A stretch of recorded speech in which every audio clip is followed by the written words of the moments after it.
ശബരിമലയിലെത്തുന്ന ഭക്തർക്കായി സദ്യ ഒരുക്കിയിരിക്കുകയാണ് Devaswom board. അന്നദാനത്തിന്റെ ഭാഗമായാണ് തീർത്ഥാടകർക്ക് കേരള സദ്യ വിളമ്പി തുടങ്ങിയത്. പായസം അടക്കമുള്ള വിഭവങ്ങൾ ഉൾപ്പെടുന്ന സദ്യ ഒന്നിടവിട്ട ദിവസങ്ങളിൽ നൽകും.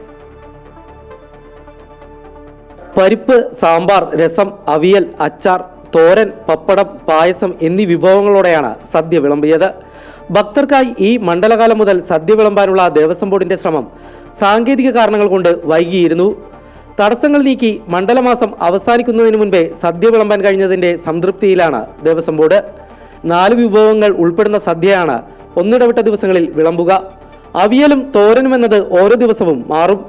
മോര്, രസം അല്ലെങ്കിൽ പുളിശ്ശേരി ഏതെങ്കിലും ഒരു വിഭവമായിരിക്കും വിളമ്പുക. ഓരോ ദിവസവും ഓരോ തരം പായസം കൊടുക്കുമെന്ന് Devaswom board executive officer OG Biju പറഞ്ഞു.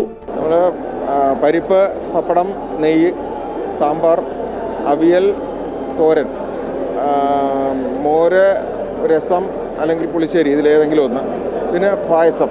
ഇത്രയാണ് നമ്മൾ ഒരുക്കിയിരിക്കുന്ന വിഭവങ്ങൾ. ഈ പായസത്തിലായാലും ഈ മോര്, പുളിശ്ശേരി, പിന്നെ രസം അതെല്ലാം ഓരോ ദിവസവും മാറി മാറിയാണ് വരുന്നത്.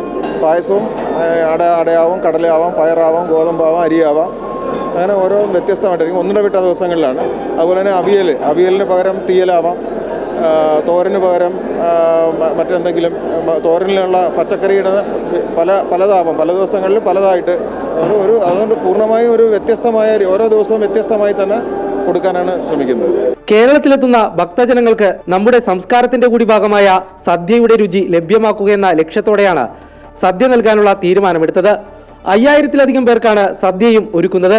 ഒന്നിടവിട്ട ദിവസങ്ങളിൽ സദ്യയും പുലാവും മാറി മാറി ഭക്തർക്ക് വിളമ്പും. അമൃത ന്യൂസ്, സന്നിധാനം.